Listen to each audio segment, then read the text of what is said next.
Government চাকরি পেয়ে গেছে, ঠিক আছে, যারা পাস করছিল অর্থাৎ আজ থেকে 3 বছর আগে ভর্তি হয়েছিল, আগের বছর পাস আউট হয়েছে গভর্নমেন্ট থেকে, তাদেরকে চাকরি দেওয়া হয়েছে। বেতন কত? 29,000। কত রে?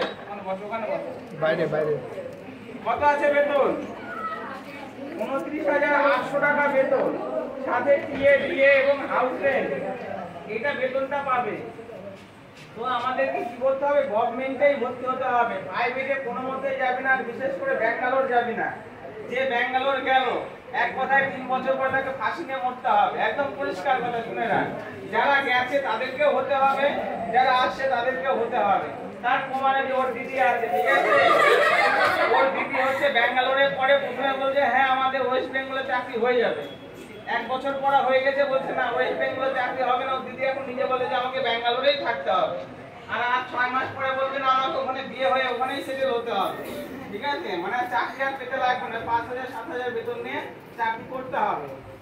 তো তোরা যদি চাকরি করতে চাস, একটা অল্প বয়স অর্থাৎ উচ্চ মাধ্যমিকের পরে যদি ঠিকঠাক ভাবে পড়া যায়, খুব কম সময়ের মধ্যে চাকরি পাওয়া যায়। অর্থাৎ তোদের বয়স যখন মোটামুটি 21 বছর বয়স হবে, তখন তোরা একটা ভালো বেতনের চাকরি পেয়ে যাবে, ঠিক আছে। সেই জন্য এই যে হাতে 1 মাস সময় আছে, এটা ভালো করে তোদেরকে করতে হবে। আচ্ছা, এবার অনেকের ইচ্ছা আছে স্যার আমি তো জিএনএম নার্সিং করতেই পারিনি, বা ফর্ম ফিল আপ করছি, এই পর্যন্ত উচ্চ মাধ্যমিকের প্রেশার ছিল, করতে পারিনি, তাহলে স্যার 1 মাসের মধ্যে পড়া সম্ভব? এইবার বলে দিই, দেখ আরেকটা ছবি পাঠাচ্ছি, যেখানে ফর্ম ফিল আপ হয়েছে কত? 1,85,001, 1,85,001। এই জিনিসটা আমি তোদেরকে বলতে চাই, ভালো করে শোন। 1,85,000 এর মধ্যে কত সিট আছে? 6,000 সিট আছে, পরে সিট বাড়ানো হচ্ছে, ঠিক আছে। তো এই 6,000 সিটের মধ্যে তাহলে কতজন চান্স পাচ্ছে না? 1,80,000, অর্থাৎ 1,00,000 আমি যদি 85 তো 86 ধরে দেবো, 1,00,000 যদি 86,000ই ধরি, ঠিক আছে, তাহলে আমার তার মধ্যে 6,000 সিট আছে, কতজন চান্স পাচ্ছেন? 1,00,000। অতএব পুরা চান্স পাওয়ার ভাগটা এখানে যতজন আছিস, মানে 99.99% যারা পড়াশোনা করে না তারা চান্স পাবে না, যারা এখনো মক টেস্ট বাড়িতে প্র্যাকটিস করছে না, যারা এখানে এখানে অনেক দিন ধরে পড়াশোনা করছে, ওরা যদি মক টেস্ট কালকে নিয়ে দেখা যাচ্ছে যে 100টার মধ্যে কতগুলো পাচ্ছে? 40টা 50টা, চান্স পাবে না। মিনিমাম 80-র উপরে নাম্বার তুলতে হবে। কম্পিটিশনটা কোথায়? এখানে একটা সায়েন্সের স্টুডেন্ট আছে, কোথায় যেন দেখলাম, ঠিক আছে, তো একটা সায়েন্সের স্টুডেন্ট আছে, এরাই চান্স পাবে। যদি বলিস কেন?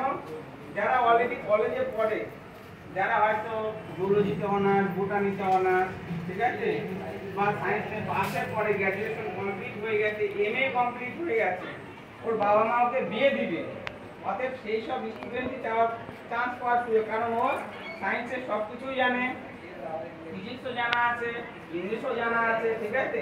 অতএব ওদের সঙ্গে তোদের কম্পিটিশনটা হবে, ঠিক আছে। দেখবি সবাই পরীক্ষা দিচ্ছে, তোদের বান্ধবীগুলো অনেকেই পরীক্ষা দিচ্ছে, সবাই ফর্ম ফিল আপ করবে, দেখবি কত পরীক্ষা দিচ্ছে, যখন যাই তখন মনে হয় যে আমি কিছুই অ্যান্সার করতে পারলাম না। গত বছর হয়েছিল, বারবার বোঝাইছিলাম। সেই জন্য একটা জিনিস মাথায় রাখবে, যে ব্যাঙ্গালোরে ভর্তি হয়েছিস, নাহলে টাকা নষ্ট, ঠিক আছে। মন খারাপ করিস না, আমি তোকে উল্লেখ করে বললাম, ঠিক আছে। তো মনে রাখবি ব্যাঙ্গালোরে যাওয়াটা তোর ভুল ডিসিশন হচ্ছে। তুই যদি ওই ডিসিশনটা না নিয়ে এই 1 বছর বাড়িতে পড়তো, তাহলে তোর বাবার টাকা বাঁচতো, প্লাস কি হতো, তুই একটা মানে সরকারিতে ঢোকার একটা চেষ্টা করতো, ঠিক আছে।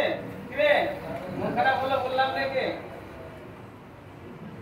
মন খারাপ করিস না, সবাই চাকরি পাওয়ার আশায় থাকে, ঠিক আছে। একটা চাকরি পেলে ভালো, কিন্তু ব্যাঙ্গালোরে কেউ যাবি না, কাউকে বলে শুনতে যাবি না। যে ব্যাঙ্গালোর গেল সে আসবেই 100%। কেউ যদি এমন থাকে, যদি দিদি হোক, দাদা হোক, কলেজের প্রফেসর হোক, যেই হোক, যদি বলে যে আমার একটা স্যার বলছে ব্যাঙ্গালোরে গেলে আমরা বলে ফেসে যাব, সঙ্গে সঙ্গে আমাকে ফোন করা দিবি যে এই স্যার বলছে, যেই হোক না কেন, আমি তার সঙ্গে ডাইরেক্ট কথা বলবো, তুই কথাগুলো রেকর্ড করে নিবি। যদি এখানে নিয়ে আসতে পারিস, নিয়ে আসে সামনাসামনি কথা বলার জন্য, ঠিক আছে। পারলে একবার জিজ্ঞাসা করবি যে আপনাদের কলেজ কতদিনের, এই বছর যারা পাস করলো তারা কোথায় কোথায় চাকরি পেলো, গভর্নমেন্টে বা প্রাইভেটে, একটু বলেন। আমাদের ওয়েস্ট বেঙ্গলে কোন কোন হাসপাতালে গেছে, যে নাম্বারগুলো দেন, একটু ফোন করে শুনি, ঠিক আছে, দেখি কোথাও নাই।